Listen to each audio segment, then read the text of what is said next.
Hello everyone. In this question, we have given two quadratic function fx and gx, and in which p is less than 0. Here p is less than 0. Okay. Then find the value of p for which there is only one point of intersection between fx and gx. ठीक है, अगर केवल एक ही point का intersection है fx और gx के बीच में, ठीक है, तो इसका मतलब क्या है कि यहाँ पे जो इनके रूट्स होंगे, ठीक है, वो क्या होंगे, इक्वल होंगे। ठीक है, अगर आप चेक करो क्वाड्रेटिक इक्वेशन का जो ग्राफ होता है, यहाँ पे दो क्वाड्रेटिक इक्वेशन का ग्राफ दो बार कट करता है एक्स एक्सिस को। ठीक है, एक्सिस को दो बार कट करता है, इसका मतलब यहाँ पे दो रूट है। इसने बोला केवल एक बार इंटरसेक्शन होना चाहिए इनका।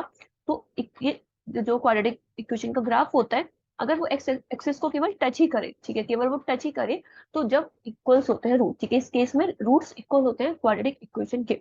ठीक है, अगर हम यहाँ पे बात करें कि एफ एक्स और जी एक्स, ठीक है, आर टू क्वाड्रेटिक फंक्शंस। ठीक है, हम क्या करेंगे, दोनों इक्वेशन को पहले इक्वेट करेंगे।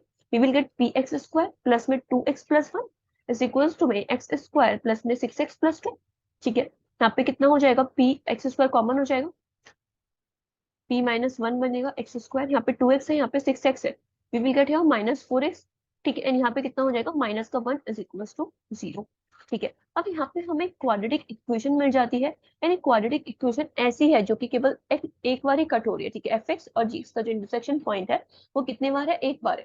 ठीक है, तो अगर हम बात करें इसको लीनियर एक्सप्रेशन से समझने का ट्राई करो। अगर हमारे पास होता है 3x प्लस में 2y is equals to 0, is equals to let it be 5। ठीक है, एंड द 2x प्लस में 3y इज इक्वल्स टू में 2। ठीक है, अगर कुछ ऐसा इक्वेशन होता है, सपोज करो कि इनका कोई ग्राफ ऐसे बन जाता है। ठीक है, अब लीनियर जो एक्सप्रेशन होती है केवल एक ही बार कट करेगा, क्योंकि इनकी जो पावर है वो वन, इनकी जो पावर है वो वन, ऑब्वियसली बात है, स्ट्रेट लाइन दो बारी कट, दो स्ट्रेट लाइन एक पॉइंट पे तो कट करेंगी। ठीक है, अगर यहाँ पे क्वाड्रेटिक इक्वेशन का बात था, क्वाड्रेटिक फंक्शन का बात था, तो हो सकता है ये ऐसे करके कट कर रही हूँ कहीं पे। ठीक है, दो बार कट कर रही हूँ। ठीक है, अब इसने क्या बोला है, केवल एक ही बार कट कर रहे हैं। इसने बोला है केवल एक ही पॉइंट ऑफ इंटरसेक्शन में वो कट करे। ठीक है, अब देखो यहाँ से हम क्या करते हैं, जब हम लीनियर इक्वेशन सॉल्व करते हैं, तो यहाँ से हम एक्स और वाई की वैल्यू निकालते हैं ना, जिसपे दोनों इक्वल हो। ठीक है, यहाँ से हम एक्स और वाई की दोनों को इक्वेट करके ही तो वैल्यू निकालते हैं। तो सिमिलरली हमने यहाँ पे क्वाड्रेटिक इक्वेशन को इक्वेट करा है वैल्यू निकालने के लिए।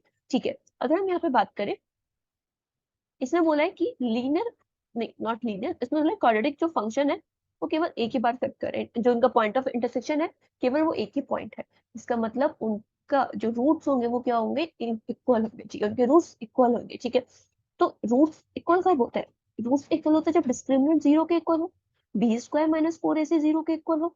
ठीक है, बी क्या है, यहाँ पे -4 है, इसको हम कंपेयर करेंगे ए एक्स स्क्वायर प्लस में B X plus C is equal to 0 से।